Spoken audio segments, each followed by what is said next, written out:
Lotay MIDC मध्ये काल स्फोट झाला ना, त्याच्या संदर्भात एक उद्योग मंत्री म्हणून काय लोटे एमआयडीसीच्या संदर्भात जो स्फोट झाला त्याच्या संदर्भात जिल्हाधिकाऱ्यांना अध्यक्ष करून एक समिती नेमलेली आहे की त्याच्यामध्ये जो स्फोट झाला त्याचं कारण काय, निष्काळजीपणा झाला आहे की नाही, त्याच्यामध्ये स्वतः RDC आहेत, तिथले प्रांत अधिकारी आहेत आणि पोल्युशन बोर्डाचे तिथले अधिकारी आहेत, असं आपल्याला एक 8-15 दिवसामध्ये अहवाल देतील आणि कशामुळे नक्की स्फोट झाला हे चित्र आपल्यासमोर येईल. परंतु केमिकल झोन असल्यामुळं केमिकलच्याचमुळं हा स्फोट झालेला ही प्राथमिक माहिती मला देण्यात आलेली आहे.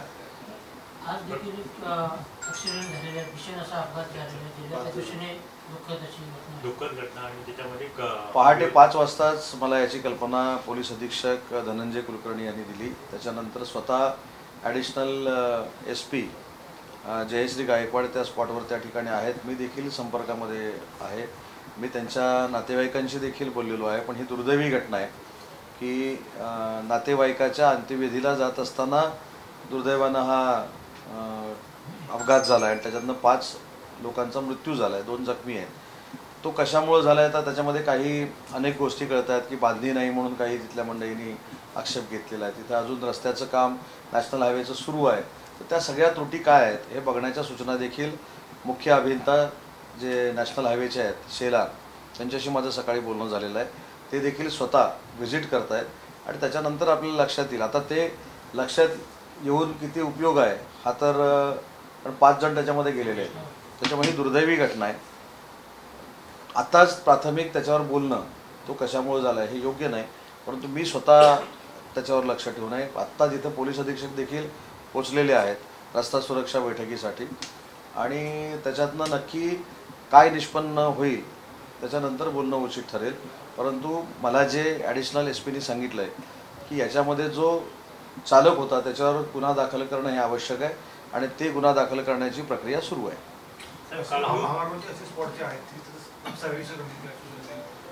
ते सर्वेक्षण करण्यापेक्षा कामच चालू तिथे आहे. काम चालू असताना अर्धवट कामामुळे असेल, काही चुका कोणाकडनं झाल्या ते आता पहिल्या 4 तासामध्ये बोलून उपयोगाचं नाही, त्याचं पूर्ण माहिती घेऊ. पण सध्या तरी मला प्रायमा फेसी असं सांगितलं आहे पोलीस अधीक्षकांनी आणि अतिरिक्त पोलीस अधीक्षकांनी की याच्यामध्ये ड्रायव्हरवर गुन्हा दाखल करण्याची प्रक्रिया सुरू आहे. ड्रायव्हरवर गुन्हा दाखल होईल. पण तो ड्रायव्हरवर गुन्हा दाखल झाला अन्य कोणावर झाला तर शेवटी गेलेली लोक आहेत ती काय परत येणार नाहीत. तर ही दुर्घटना परत घडू नये, याची पुनरावृत्ती होऊ नये यासाठी रस्ता सुरक्षा मंडळाची बैठक ही तातडीनं लावण्याच्या सूचना मी पोलीस अधीक्षकांना केलेल्या आहेत. पोलीस अधीक्षक तिथे पोहोचलेले आहेत. पोलीस अधीक्षक ती बैठक घेऊन तिथलं जे काय अजून वस्तुस्थिती आहे त्याचं ब्रीफिंग मला करतील. हाऊस बोटचं उद्घाटन काल झालं आणखी राहण्याचे आपण कालच्या भाषणामध्ये भाट्यामध्ये काहीतरी अशा प्रकारचे काम पर्यटनाचे भाट्यामध्ये हाऊसबोट टर्मिनल करता येईल का ही पाहणी आपण करतोय आणि अजून 5 हाऊसबोट जर बचत गटाच्या माध्यमातून भाट्यामध्ये आल्या तर एक अतिशय निसर्गरम्य पर्यटनाचं ठिकाण हे रत्नागिरीमध्ये होईल आणि बचत गटाच्या माध्यमातून हाऊसबोट चालवणारा रत्नागिरी जिल्हा हा महाराष्ट्रातला पहिला जिल्हा असेल. जसे आता 2 हाऊसबोट बचत गटच चालवत आहेत. आता दुपारी महानगर गॅसवाल्यांची बैठक बोलवली ना, लोकांच्या अनेक तक्रारी, पैसे भरून कनेक्शन मिळाले, नंतर तुमच्या CNGचा प्रॉब्लेम आहे, काय बैठक बोलवली? CNGच्या प्रॉब्लेमसाठी आणि महानगर गॅसच्या नागरिकांच्या ज्या अडीअडचणी आहेत त्याच्यासाठीच आज मी बैठक बोलवलेली आहे. या बैठकीमध्ये सगळ्यात महत्त्वाचा जो मुद्दा आहे की पावसाच्या अगोदर काही ठिकाणी रस्ते त्यांनी खणून ठेवलेले आहेत आणि ते डागडुजी ते करू शकलेले नाहीत. काही ठिकाणी वर पाईपलाईन टाकून ठेवलेली रस्त्याच्या वर, त्याचं नक्की ते काय करणार आहे. आणि अजून जो काय 10-12 दिवसाचा मान्सूनपूर्व आम्हाला पिरियड मिळतो आहे त्याच्यामध्ये तातडीनं ही कामं केली पाहिजेत यासाठी मी सूचना त्यांना देणार आहे. आणि दुसरी महत्त्वाची गोष्ट की CNGचं जे शॉर्टेज असल्यासारखं दिसतं आता खरं आहे की नाही याची खात्री देखील आज मी करून घेणार आहे. बऱ्याचशा वेळेला या CNG शॉर्टेजमुळे वादावादी देखील झालेल्या आहेत आणि जवळपास 2-3 किलोमीटर रांगा असतात ते वाढवण्याच्या आता कसं आहे की मध्ये एक आपल्यासुद्धा बातमीनं रत्नागिरी जिल्ह्यामध्ये एवढं भयानक वातावरण तयार झालं की युद्धजन्य परिस्थितीमध्ये CNGचा तुटवडा रत्नागिरी जिल्ह्याला भासणार आहे. 3 किलोमीटर कशाला 8-8 किलोमीटरची रांग होती. तेव्हा माझी आपल्याला देखील विनंती आहे की एखाद्या गोष्टीची खात्री केल्याशिवाय जेव्हा आपण असं सोशल मीडियाला टाकतो त्याच्यामधनं देखील लॉ अँड ऑर्डर होते आणि तो जो लॉ अँड ऑर्डरचा प्रश्न निर्माण झाला तो त्यावेळी झाला.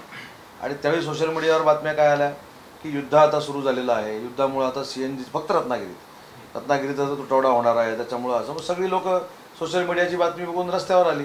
आता ते रस्त्यावर आल्यामुळं 10-10 किलोमीटरच्या ज्या रांगा लागल्या त्याला कसं काय CNG पंपवाला देखील गॅस देऊ शकतो. त्याच्यामुळे माझी आपल्याला देखील हात जोडून विनंती आहे की एखादी बातमी खात्री केल्याशिवाय आपण ज्यावेळी सोशल मीडियावर टाकतो त्याचे परिणाम देखील लॉ अँड ऑर्डरमध्ये होतात याचं देखील भान आपल्या सगळ्यांना असलं पाहिजे. जेवढी मागणी आहे तेवढा पुरवठा होत नाही नाही, ही वस्तुस्थिती आहे. जेवढी मागणी आहे तेवढा पुरवठा होत नाही ही वस्तुस्थिती निश्चित आहे. परंतु ती 10 किलोमीटर रांगांची नाही, ती 1 किलोमीटर 2 किलोमीटर रांगांपूर्वी स्टेशन वाढवलं 1 किलोमीटर ते स्टेशन गुणिले 3 चाललंय सगळं 1 किलोमीटर. स्टेशन पण त्यावेळी मात्र 7-8 किलोमीटरची रांग लागली. याचं कारण सगळ्यांनाच वाटलं होतं दुसऱ्या दिवशी सकाळपासून CNGच संपणार आहे. त्याच्यामुळे असं देखील होऊ नये याची दक्षता. नवीन आणखी स्टेशन सुरू करण्यासाठी म्हणून त्यांना महानगर नाही, आज मी त्यांच्याशी बोलणार आहे, नक्की त्यांची स्ट्रॅटेजी काय आहे. माहिती आहे म्हणजे किती कनिष्ठचे पैसे घरगुती जे भरले आणि तुम्ही अजून लोकांना काय नाही हे 2 महत्त्वाच्या गोष्टी आहेत. एक CNG पंप आणि CNG कनेक्शन, ह्या 2 पातळीवर आजची बैठक आहे. लेले साहेब आता तुम्ही. अमित ठाकरेंनी पंतप्रधान मोदींना पत्र लिहिलेलं आहे. शस्त्रसंधी झालेली आहे. हा जल्लोष जो होतोय भारतामध्ये तो देखील मनाला वेदनादायी आहे असं त्यांचं म्हणणं आहे. याबाबत मला असं वाटतं की हा जल्लोष नाही आहे. तिरंगा यात्रा काढून, तिरंगा रॅली काढून अख्खा देश हा सैनिकांसोबत आहे. सैनिकांनी केलेली कर्तबगार कामगिरी यांना आम्ही मानवंदना देतोय आणि त्याच्यासाठी सैनिकांचं मनोबल वाढवण्यासाठी सैनिकांमध्ये आहे ती ऊर्जा दृढ करण्यासाठी किंवा वृद्धिंगत करण्यासाठी जर नागरिकांनी रस्त्यावर येऊन त्यांना मानवंदना देण्याचा जर निर्णय घेतला त्याच्यामध्ये कुठेही गैर नाही. कुठेही जल्लोष म्हणून हा कार्यक्रम होत नाही.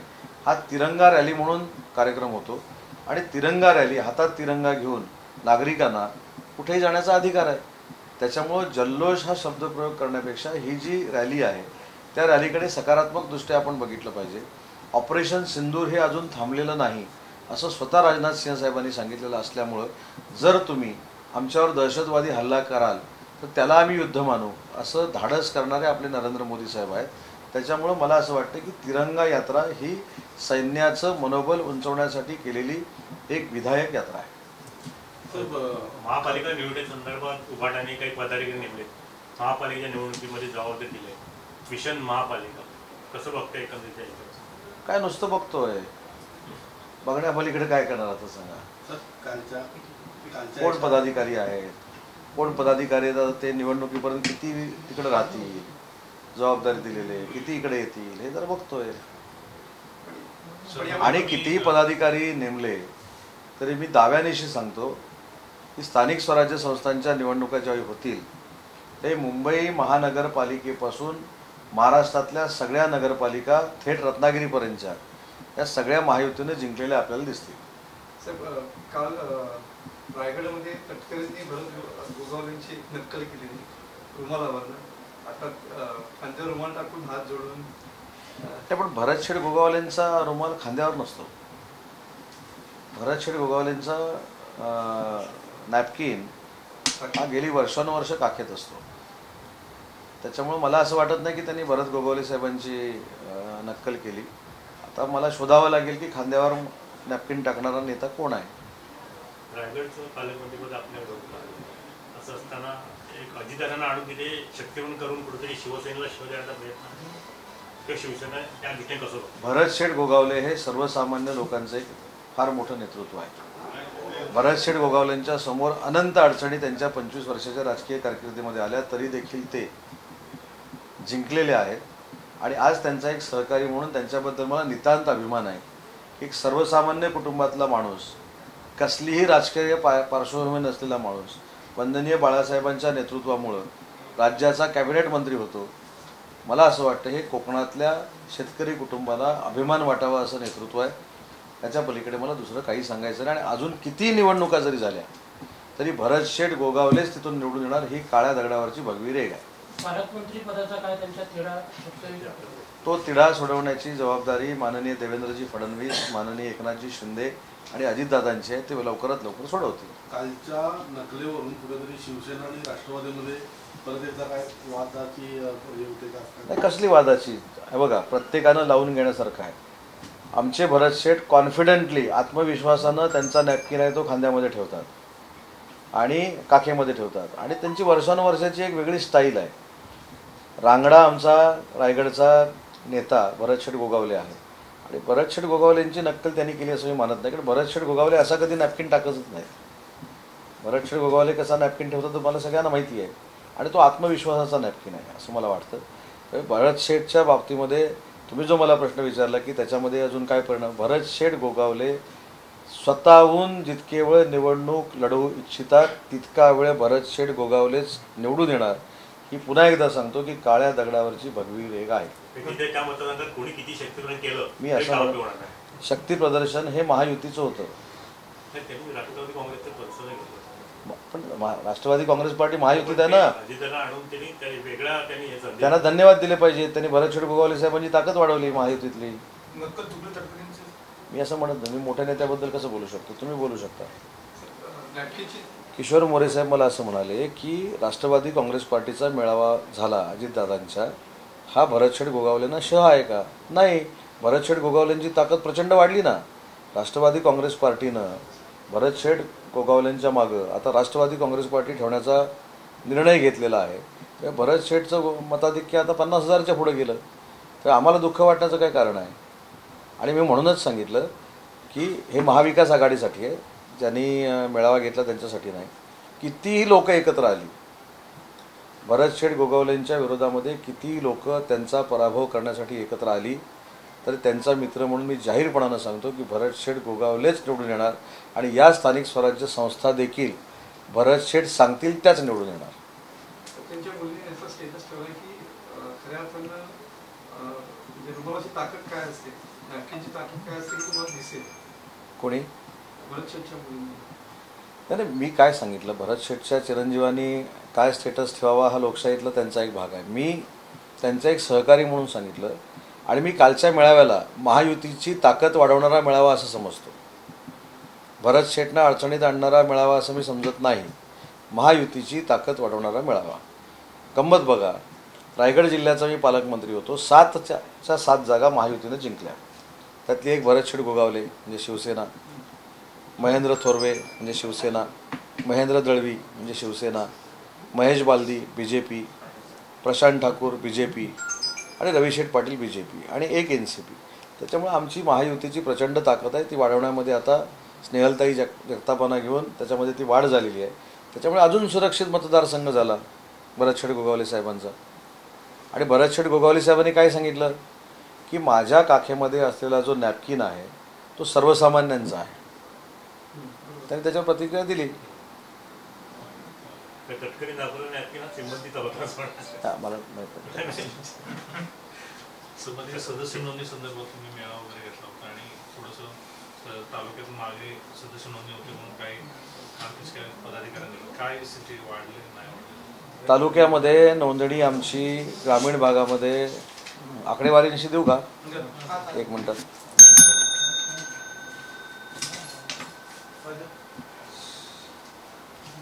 राजे जरा नेताजी लागले. गोगावलेंसारखी परिस्थिती तुमची काय राजकीय गोगावलेंसारखी तुमची पण राजकीय काय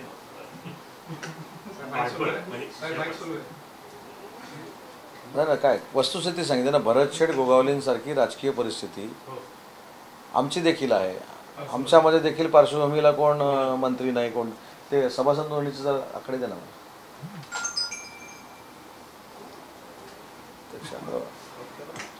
मोरे साहेब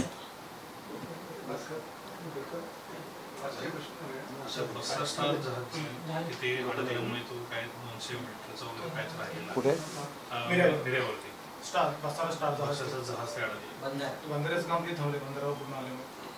मला आठवतं काय बघा, ज्यावेळी ते जहाज अडकलं तर सगळे तुम्हाला मेरिटाईम बोर्डवाले असं सांगत होते की आम्ही 3 महिन्यात काढणार आहे. मी सांगितलं होतं 3 वर्ष हे निघू शकत नाही, कायम बोट आता इथंच राहणार. तुम्हाला माहिती आहे का, ते जहाज बघायला येतात हा, लोकं, हेच मध्ये point. जेवण घरामध्ये दोन हॉटेल झाली. 5-25 ताटं समजा जेवणाची नाश्ता मग तिथंच ठेवूया. हो.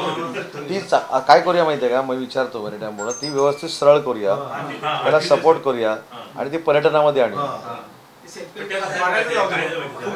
टॅक्स इन्कम टॅक्स वगैरे सगळा 40 लाख रुपये भरून त्याने तो कंपनीने स्क्रॅप करायचं एक मार्ग. स्क्रॅप तरी केलं पाहिजे ना. आम्ही एकदा गेलो होतो सांगलीवरून लोक हो. ते परदेशी जहाज उडाले ना ते बघायला. आणि रील्स बघून लोक येतात, रील्स बघून येतात. पण त्या मग तो लोकांचं टायटॅनिक पॉईंट करून टाकायला पाहिजे. म्हणजे ते आता तुम्ही केलं ना जीपीच्या स्कूलचा प्रस्ताव केला तो भयानक होणार.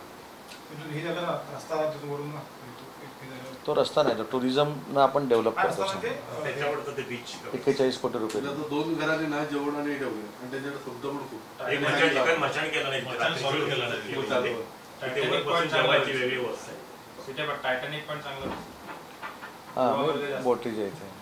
होय सर, आता शिवसृष्टी झाली ना तिकडे तो काचेचा पूल त्यावेळेस करतात ना, तसं काहीतरी बघा पर्यटनाच्या दृष्टीने म्हणजे किल्ल्यावर एवढी होणार ना आता ग्रामीण भागामध्ये, एवढी होणार बघा. ग्रामीण भागामध्ये आत्तापर्यंत झालेली नोंदणी म्हणजे जे फॉर्म जमा झालेले आहेत ते 18,928 फॉर्म जमा झालेले आहेत. शहरामधले 4,000 फॉर्म जमा झालेले आहेत. म्हणजे आतापर्यंत झालेली नोंदणी ही जवळजवळ 23,000 झालेली आहे.